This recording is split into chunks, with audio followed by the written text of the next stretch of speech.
प्रभु यीशु मसीह के नाम में सभी को जय मसीह की।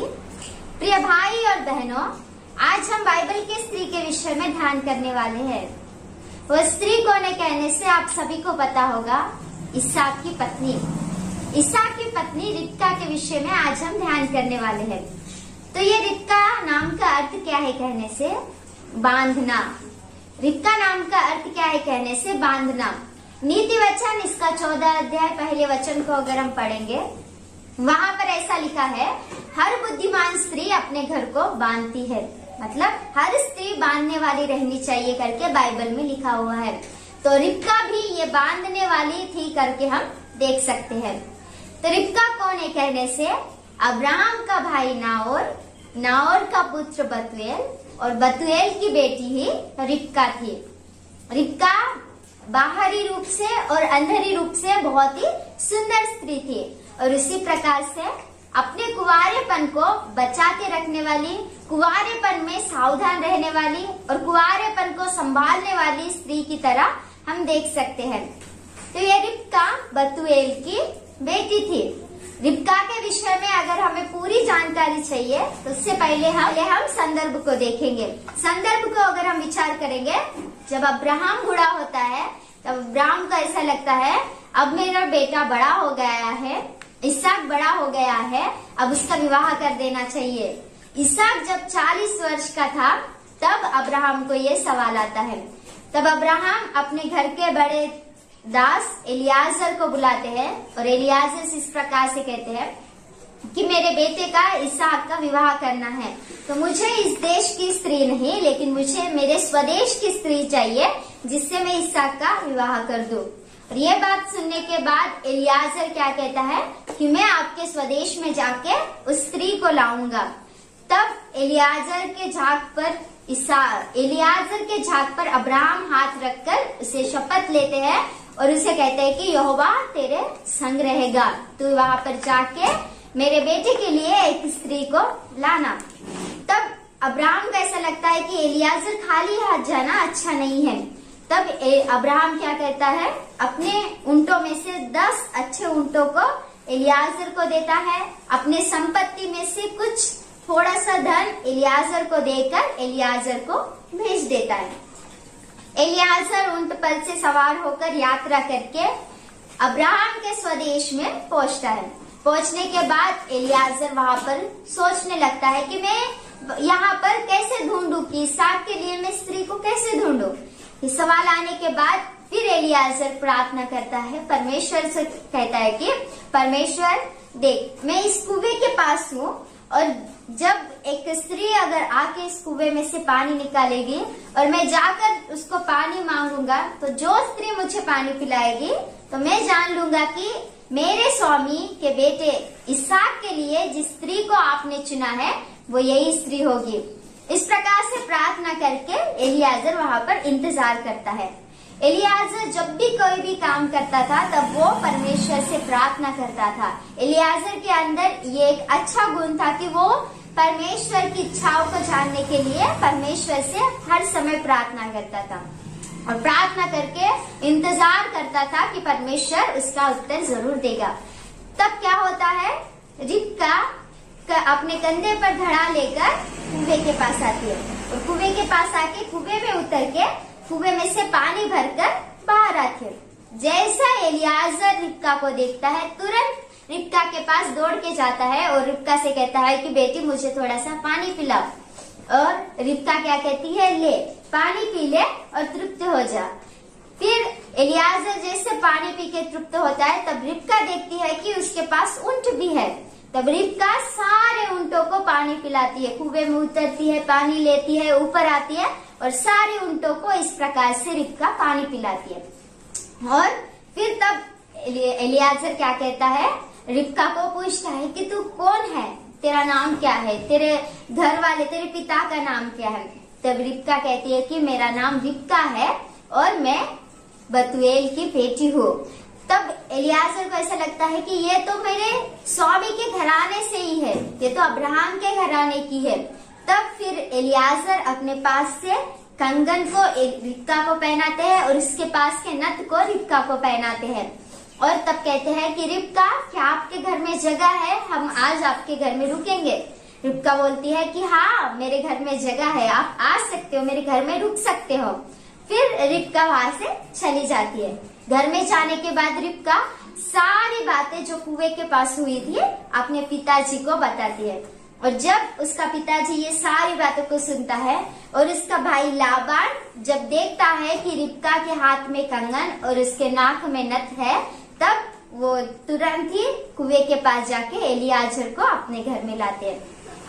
और एलियाजर इस प्रकार से रिबका के घर में आके बतूएल को सारी बातें बताते हैं कि एलियाजर को किस प्रकार से अब्राहम ने भेजा और किस प्रकार से एलियाजर ने प्रार्थना किया और किस प्रकार से परमेश्वर ने उसके प्रार्थनाओं का जवाब दिया और किस प्रकार से एलियाजर उनके घर में गए। ये सारी बातें एलियाजर वहां पर रिबका के पिताजी को बता देते हैं। तब फिर रिबका सभी के लिए खाना बनाती है और सभी लोग खाना खा के तृप्त हो जाते हैं।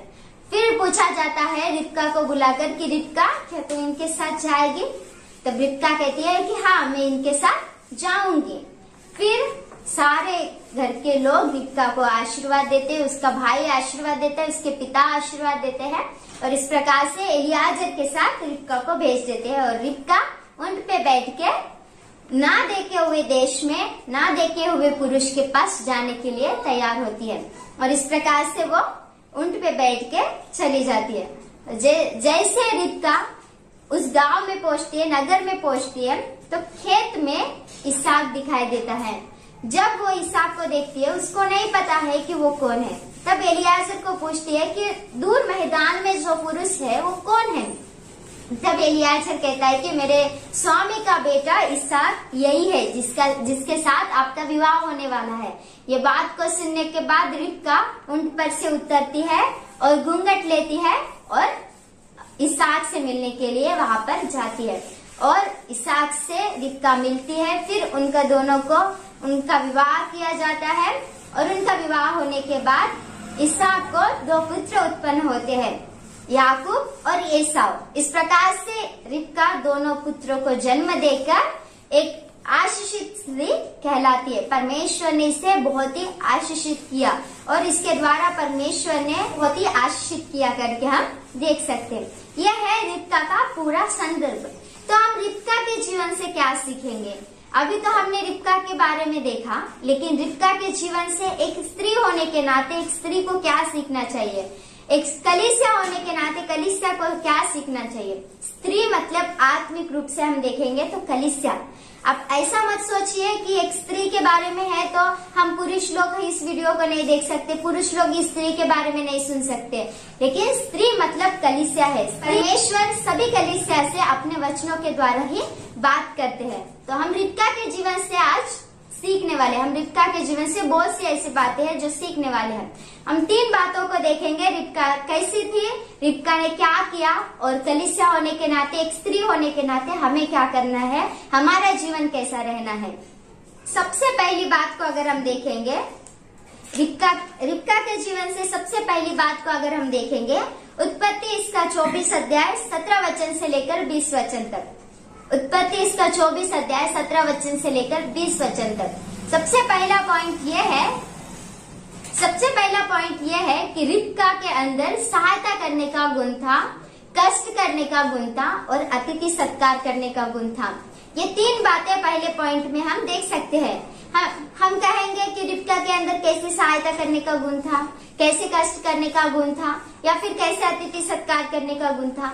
ये बातों का अगर हम विचार करेंगे, जब रिबका कुएं के पास आती है और एलियाजर प्यासा है ये देखती है, तो एलियाजर उसे पानी पिलाकर उसकी सहायता करती है। और हम देखेंगे कि रिबका के अंदर कष्ट करने का गुण कैसा था। जब रिबका को ये बात पता चलती है कि एलियाजर के पास और 10 ऊंट है और वो भी प्यासे है, ये देखने के बाद रिबका नीचे कुएं में उतरती है, फिर ऊपर आती है और ऊंटों को पानी पिलाती है। 10 ऊंटों को पानी पिलाना ये मामूली बात नहीं है, इसके लिए बहुत कष्ट करना पड़ता है। कम से कम रिबका 40 से 50 बार कुएं में उतरी होगी और ऊपर आई होगी और 40-50 बार उसने कष्ट करके सारे ऊंटों को पेट भर के पानी पिलाया। मतलब रिबका के अंदर क्या है, कष्ट करने का गुण है। और तीसरी बात को हम देखेंगे कि इसके अंदर कैसा अतिथि सत्कार करने का गुण था। जब रिबका अपने घर में आती है, अपने पिताजी को सारे बातें बताती है और एलियाजर भी घर में आता है, तो ये सभी के लिए खाना बनाती है और सभी लोगों को ये भोजन खिलाती है। मतलब इसके अंदर अतिथि सत्कार करने का भी गुण है। देखते हैं कि ये 3 बातें रिबका के अंदर थी। रिबका आलसी स्त्री नहीं थी, ये कुड़कुड़ाने वाले भी स्त्री नहीं थी, रिबका स्वार्थी भी नहीं थी, लेकिन रिबका सहायता करने वाली स्त्री थी, रिबका कष्ट करने वाली स्त्री थी, रिबका अतिथि सत्कार करने वाली स्त्री थी। अगर हम बाइबल में पढ़ेंगे मत्ती रचित सुसमाचार इसका 10वां अध्याय 42वें वचन को अगर हम पढ़ेंगे और मत्ती रचित सुसमाचार इसका 25वां अध्याय 40वें वचन को अगर हम पढ़ेंगे, दोनों रेफरेंस में भी यीशु मसीह स्पष्ट रीति से कहते हैं कि जो कोई भूखा है या जो कोई प्यासा है या जो कोई तकलीफ में है, ये देखकर अगर आप उसकी सहायता करते हो, नहीं तो फिर इन छोटे में से छोटे जो मेरा चेला जानकर 1 गिलास पानी पिलाते हो, तो आप अपना प्रतिफल कभी भी नहीं खोओगे, आप उसका प्रतिफल जरूर पाओगे करके यीशु मसीह ही स्पष्ट रीति से कहते हैं। हम देखते हैं तो रिबका के अंदर ये गुण था। आजकल अगर हम विचार करेंगे तो बहुत सी स्त्रियों के अंदर ऐसा स्वभाव नहीं रहता है। जब उनको ऐसा लगता है कि किसी की हमें सहायता करनी चाहिए, उस समय में वो सहायता करने के लिए आगे पीछे होते हैं और कष्ट करने के लिए थोड़ा सा काम कर लेंगे स्त्रियां, लेकिन अगर थोड़ा ज्यादा काम हो जाता है तो वो थक जाते हैं। काम करते हैं, फिर 1 घंटा काम करेंगे तो 2 घंटा आराम करेंगे, 3 घंटा काम करेंगे तो 6 घंटा आराम करेंगे। मतलब कष्ट करके स्त्रियां थक जाती है, लेकिन रिबका के अंदर ऐसा स्वभाव नहीं था। रिबका बहुत कष्ट करने वाली स्त्री थी। और हम देखते हैं कि अतिथि सत्कार करने वाली भी स्त्री थी। बहुत सारी स्त्रियां क्या करते हैं, जब उनके घर में कोई आता है मेहमान, तो मेहमान को दरवाजे के पास ही देखकर अंदर छिप जाती है। मतलब उनको अतिथि सत्कार करने का गुण ही नहीं है। वो उन्हें 1 गिलास पानी भी नहीं पिलाएगी और उनसे पूछेगी भी नहीं कि आप कैसे हो, आपका प्रवास कैसे था, आप कैसे आए, आप अच्छे हो क्या, आपके घर वाले कैसे, नहीं, ये बातें वो नहीं पूछेंगे, लेकिन छिप जाएंगे। वो जब मेहमान आते हैं तो वो कुड़कुड़ाने लगते हैं, उनको सत्कार करने की बिल्कुल इच्छा नहीं रहती है। लेकिन परमेश्वर का वचन क्या कहता है कि अतिथि सत्कार करना बहुत जरूरी है। लेकिन इसके द्वारा बहुत से लोगों ने अनजाने में स्वर्गदूतों का सत्कार किया है। और अतिथि सत्कार कैसे करना चाहिए कहने से, बिना कुड़कुड़ाते हुए अतिथि सत्कार करना चाहिए करके बाइबल में ही स्पष्ट रीति से लिखा है। मतलब अतिथि सत्कार जो भी करता है वो बिना कुड़कुड़ाते करना चाहिए। लेकिन आजकल के स्त्रियों को अगर हम देखेंगे, वो सबसे पहले अतिथियों को देखने के बाद ही कुड़कुड़ाने लगते हैं। हमारे अंदर एक स्त्री होने के नाते, नहीं तो एक कलीसिया होने के नाते ऐसा स्वभाव कभी भी नहीं रहना चाहिए। हमेशा अतिथि सत्कार करने के लिए तत्पर रहना चाहिए करके बाइबल में लिखा हुआ है। अतिथि सत्कार करने के लिए नहीं कुड़कुड़ाना चाहिए करके बाइबल में लिखा है। अतिथि सत्कार आनंद से करना चाहिए करके बाइबल में लिखा है। और कष्ट भी करना चाहिए परमेश्वर का काम करने के लिए, परमेश्वर की सेवकाई करने के लिए, परमेश्वर के वचन का प्रचार करने के लिए, परमेश्वर के सेवकों की सहायता करने के लिए हर समय स्त्री तैयार रहनी चाहिए, हर समय कलीसिया तैयार रहना चाहिए करके हम देख सकते हैं। तो हम रिबका के जीवन से सबसे पहली बात को क्या सीख सकते हैं कहने से, हर स्त्री, हर कलीसिया सबसे पहली बात को सीखना है कि हर स्त्री के अंदर, हर कलीसिया के अंदर कष्ट करने का स्वभाव रहना चाहिए, सहायता करने का स्वभाव रहना चाहिए और अच्छा अतिथि सत्कार करने का स्वभाव रहना चाहिए।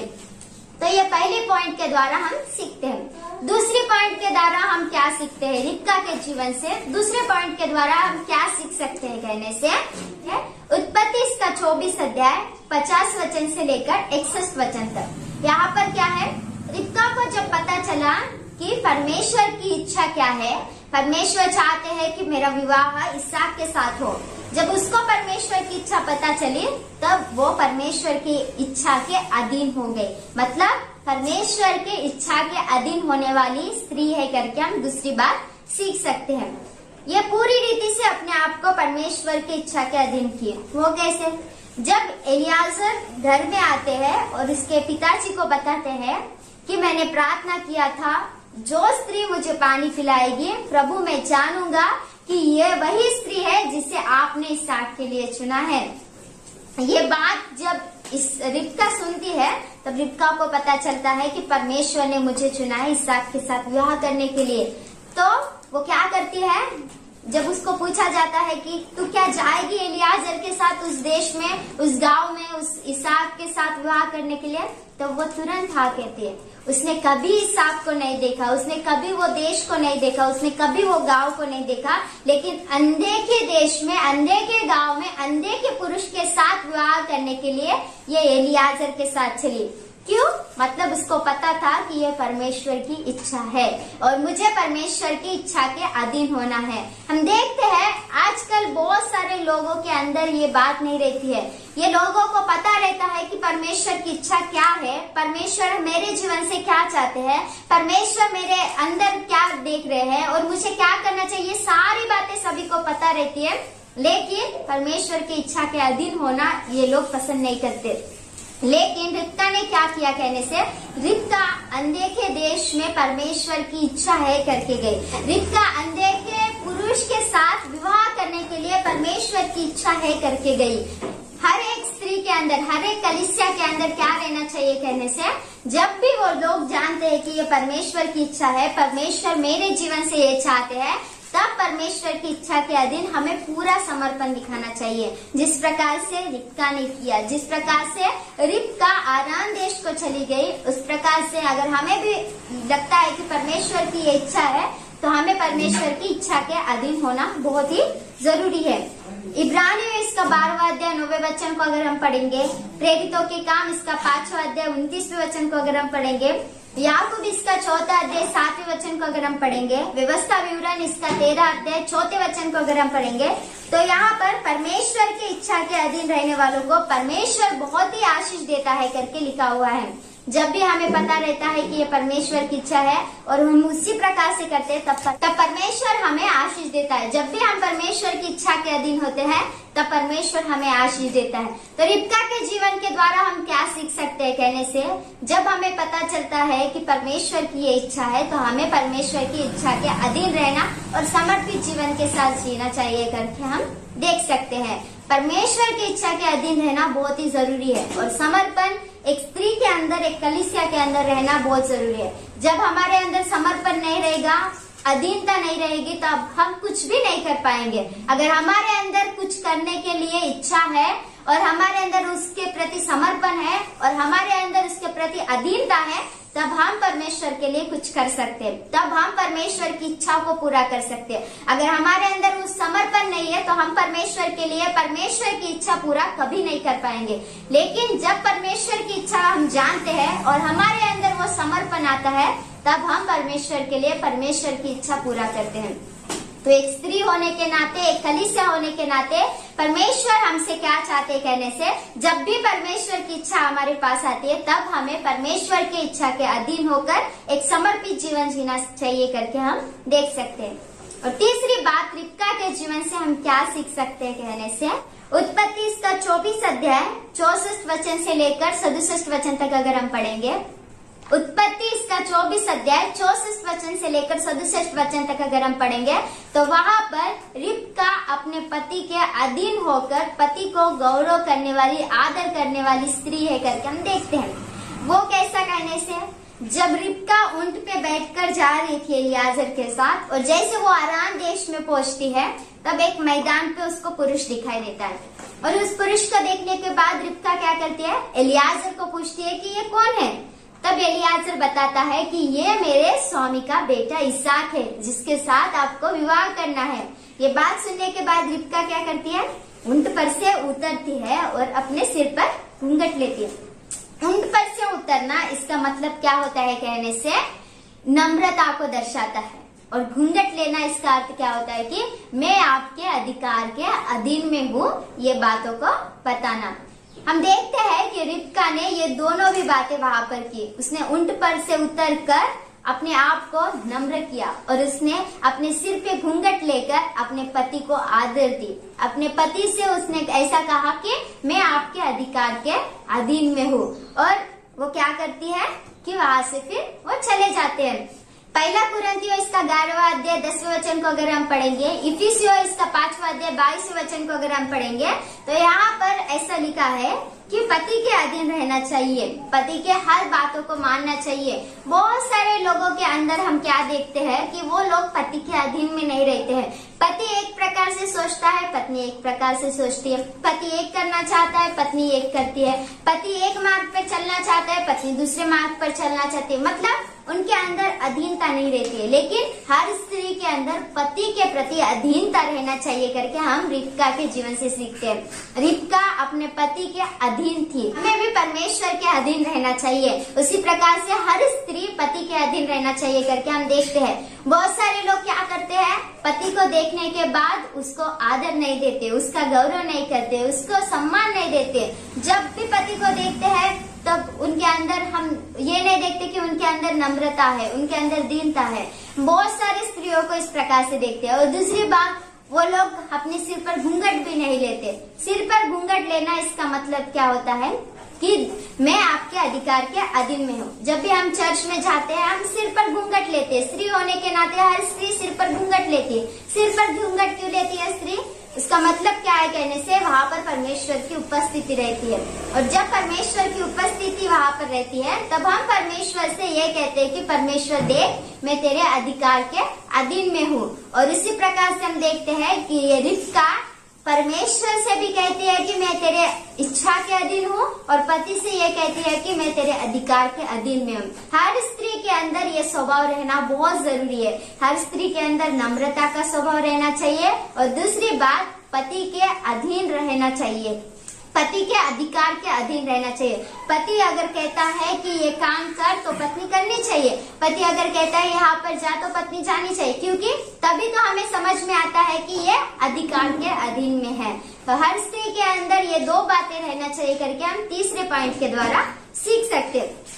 उत्पत्ति इसका 18 अध्याय 22 वचन को अगर हम पढ़ेंगे तो वहाँ पर स्पष्ट रीति से लिखा है कि सारा अपने पति अब्राहम के अधीन में थी, उसकी आज्ञा मानती थी, उसकी इच्छाओं को पूरा करती थी, और उसे नाम लेकर नहीं लेकिन स्वामी करके बुलाती थी करके हम देखते हैं।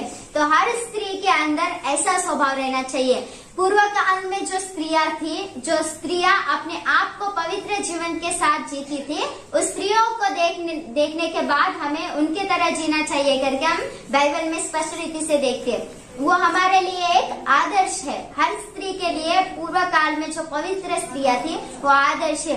रिबका, अब्राहम की पत्नी सारा, ऐसे बहुत सारी स्त्रियां हैं जो हमारे लिए आदर्श है। हमें उनके द्वारा बहुत सारी बातें सीखनी बहुत जरूरी है। रिबका के जीवन से हमने 3 बातों को सीखा। सबसे पहला बात क्या था कि रिबका सहायता करने वाली स्त्री थी, कष्ट करने वाली स्त्री थी, और तीसरा अतिथि सत्कार करने वाली स्त्री थी। दूसरे पॉइंट को हमने रिबका के जीवन से सीखा कि रिबका अपने परमेश्वर की इच्छाओं को जानकर उस इच्छा के अधीन में रहने वाली स्त्री थी। और तीसरी बात को हमने देखा कि पति के अधीन में रहकर पति को गौरव देने वाली, पति का आदर करने वाली स्त्री थी। जब रिबका ने देखा कि मैदान में इसहाक है, हम इसहाक को अगर हम विचार करेंगे तो इसहाक यीशु मसीह को दर्शाते हैं और रिबका कलीसिया को दर्शाती है। एलियाजर जो है वो पास्टर को दर्शाते हैं। इसहाक क्या कर रहे थे? खेत में थे। खेत आकाश को दर्शाता है। जब यीशु मसीह दूसरी बार आकाश के बादलों पर आएंगे तब कलीसिया उसे मिलने के लिए जाएगी और आकाश में कलीसिया पर यीशु मसीह के साथ विवाह करेगी। जिस प्रकार से हमने देखा कि इसहाक खेत में था और रिबका गई और खेत में वो दोनों मिले, उसी प्रकार से यीशु मसीह के दूसरे आगमन में भी हम देखते हैं कि यीशु मसीह दूसरी बार आकाश के बादलों पर आएंगे और कलीसिया जो है वो उठा ली जाएगी और यीशु मसीह के साथ वहाँ पर भेंट करेगी और वहाँ पर उनका विवाह होगा। आप सभी को पता है इससे पहले भी यीशु मसीह हमारे पापों के लिए, हमारे अपराधों के लिए स्वर्ग को छोड़कर इस पृथ्वी पर आए। वो हमारे लिए मारे गए, गाड़े गए, तीसरे दिन फिर से जिंदा उठे। और अब सभी को पता है व्यवस्था पूरा करने के लिए, हम सभी के लिए जगह तैयार करने के लिए यीशु मसीह स्वर्गारोहण हुए और यीशु मसीह दूसरी बार आने वाले हैं। जो अच्छे जीवन के साथ, पवित्र जीवन के साथ जिएंगे, यीशु मसीह उन्हें अपने पास बुलाएंगे और उनसे विवाह करेंगे। तो हमने अभी 3 बातों को देखा रिबका के जीवन से कि रिबका किस प्रकार से अभी हमने रिबका के जीवन से 3 बातों को देखा कि रिबका किस प्रकार से थी और रिबका कैसे कार्यों को की, और कलीसिया होने के नाते, स्त्री होने के नाते हमें क्या करना चाहिए, ये बातों का अभी हमने देखा। ये 3 बातों के द्वारा आप सभी को परमेश्वर आशीष दे। आमीन। Praise God.